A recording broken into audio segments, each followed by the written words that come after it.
Hey friends! Pensez-vous connaître la Floride? Dans cette vidéo, je vais vous faire un point sur 6 clichés que j'ai pu lire ou entendre au cours de ces dernières années sur la Floride et les comparer à la réalité. Mais tout d'abord, bienvenue! Et pour ceux qui ne me connaissent pas encore, je m'appelle Emmanuel et je vis à Orlando, en Floride. Commençons avec le premier cliché. Il fait beau toute l'année. Cliché.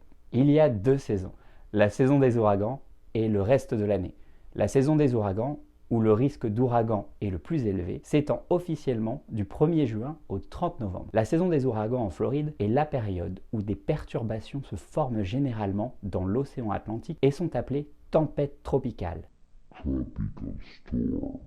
ou ouragans en fonction de leur force. Pour la petite info, il existe 5 catégories d'ouragans. Concrètement, on peut observer la formation de ces perturbations sur des applications météo et les suivre au jour le jour. La plupart du temps, il est très difficile de prédire comment va réagir un ouragan une semaine à l'avance, car sa trajectoire peut changer du jour au lendemain. Pendant cette saison, la nature va donc envoyer des perturbations à la chaîne avec plus ou moins de régularité, donc vous pouvez avoir un temps radieux ou pluvieux ou apocalyptique avec des orages parfois quasi quotidiens allant d'1 heure à plusieurs heures. Le temps en Floride, et ce toute l'année, peut changer très rapidement et passer d'un temps radieux à la pluie ou à l'orage en moins d'1 heure, et ce peu importe la saison. Mais heureusement, cela a moins de risque d'arriver hors hurricane season. On s'habitue très vite à vérifier l'application météo si on prévoit une pool party ou qu'on a un événement important, et on devient préparé à toute éventualité climatique. Dans ma voiture, vous trouverez un parapluie, un sac contenant une serviette, de la crème solaire et un maillot. Dans l'ensemble, il y a donc les mois de juin à septembre où le temps est parfois imprévisible et très humide. Perso, j'adore. L'humidité sera toujours plus ou moins élevée en fonction des mois. Pour les températures, j'ai connu des Noëls à 40 degrés sur la plage et d'autres à 15 degrés. Mais le soleil donnera toujours cette impression d'être chaud. Seul le fond de l'air semble froid. Souvenez-vous que plus vous serez proche de Miami ou les Keys, donc la pointe sud, plus il fera chaud avec une température moyenne de 18 degrés en plein hiver. Voilà, c'était pour le point météo. Miami est la capitale en Floride. Cliché.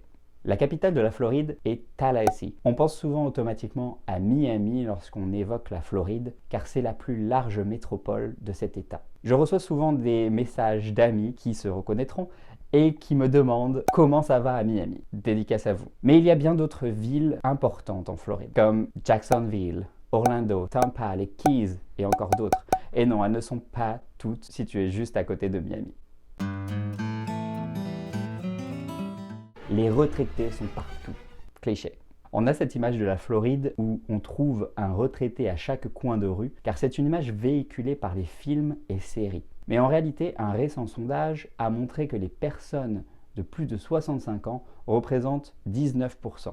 Alors oui, la Floride attire beaucoup de futurs retraités, car qui n'aimerait pas se retirer au soleil après avoir vécu dans des États où les hivers sont rudes? Cependant, les résidences des retraités, qui sont des énormes complexes, sont en grande majorité loin des grandes villes, en banlieue en quelque sorte. On est loin de l'image de la petite maison de retraite. On parle d'un club med pour les retraités, où les retraités peuvent golfer, nager, jouer au tarot et faire la fête. Et entre parenthèses, ce sont des endroits où on trouve le plus de IST. Mais ça, c'est une autre histoire. En Floride, la plage est à 5 minutes. Cliché. Si certaines villes comme Miami, Clearwater, Naples, Saint Petersburg, pour ne citer qu'elles, ont effectivement des plages et vivent les pieds dans l'eau, d'autres villes, comme c'est le cas pour Orlando, sont situées plus au cœur de la Floride. J'y vois personnellement un avantage, car vous pouvez choisir la plage où vous souhaitez vous rendre. La plage se situe à une bonne heure de l'océan Atlantique à l'est ou du golfe du Mexique à l'ouest. Toutefois, il y a également des rivières naturelles, les springs, ou des plages artificielles dans les parcs Disney ou Universal, si vous ne souhaitez pas vous éloigner. Les parcs d'attractions sont la seule activité. Cliché.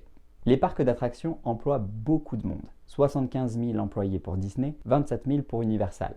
Et ce sont une activité majeure pour les amateurs de parcs d'attractions, mini-golf et toutes les activités que le monde de l'amusement peut vous offrir. Mais ce n'est pas la seule, et heureusement. Disney et Universal ne sont pas les lieux où je passe tous mes week-ends, même s'il y a des événements à ne pas rater. Nous aurons l'occasion d'en reparler. Pour les amoureux de la nature, vous trouverez votre bonheur avec des parcs nationaux, une faune et une flore incroyables et parfois dangereuses. Pour les amateurs d'événements, Orlando a de grands événements tout au long de l'année. Il y a également des musées en tout genre, des expositions d'art, des pièces de théâtre ou encore des performances de différents grands artistes. Si vous aimez le sport, vous pouvez assister à des matchs de football américain, hockey, baseball ou encore de soccer, qui est notre football français. Pour Orlando, le nom de l'équipe de soccer, c'est les Lions. Go, go, Lions! J'ai déjà assisté à plusieurs matchs et l'ambiance est toujours incroyable. Les alligators sont partout. C'est vrai, la Floride a une grande population d'alligators. Et bien qu'on s'imagine que chaque point d'eau a un alligator, ce n'est pas tout à fait vrai. Par exemple, j'ai un lac derrière ma maison et je rêverais de voir un alligator. Mais je n'en ai pas encore vu un seul depuis 6 ans. Vous pouvez observer les alligators dans leur état naturel, en canoë dans certaines rivières, en vous rendant en airboat sur un des nombreux lacs avec un guide ou en allant dans une ferme à alligators. Je préfère personnellement les voir dans leur environnement et en liberté. Quelques chiffres. Le Lake George recense environ 2300 alligators et le Lake Kissimmee, à côté d'Orlando, que j'ai eu l'occasion de voir plusieurs fois, en recense 2000. Alors bien qu'il ne soit pas partout, on ne peut tout de même pas s'empêcher de penser à un alligator à chaque fois qu'on se baigne dans une rivière ou un lac. On lit souvent des articles avec des faits adorables, comme quand ils sont en train de profiter d'une piscine, monter aux arbres, escalader des barrières, ou un peu moins plaisant lorsqu'ils squattent devant une maison ou mangent votre chien. Les accidents restent toutefois très faibles, mais ce n'est pas une raison pour ne pas être vigilant. La Floride est donc un florilège de cultures, un mélange entre nature et modernité, et de nombreux points mériteraient d'avoir leur propre vidéo d'explication. Je serais curieux de savoir si vous aviez un de ces clichés en tête, ou peut-être d'autres. Si c'est le cas, faites-le moi savoir dans les commentaires. De même, si vous avez aimé la vidéo, n'hésitez pas à liker la vidéo. Si vous avez des questions sur les US ou souhaitez m'écrire un mot doux, je vous invite à le faire dans les commentaires. La saison d'Halloween approche et nous sommes déjà lancés dans les décorations. Il y a du boulot pour être prêt pour la saison de l'horreur. Je repars vers de nouvelles aventures et je vous dis à bientôt pour une nouvelle vidéo. See you soon!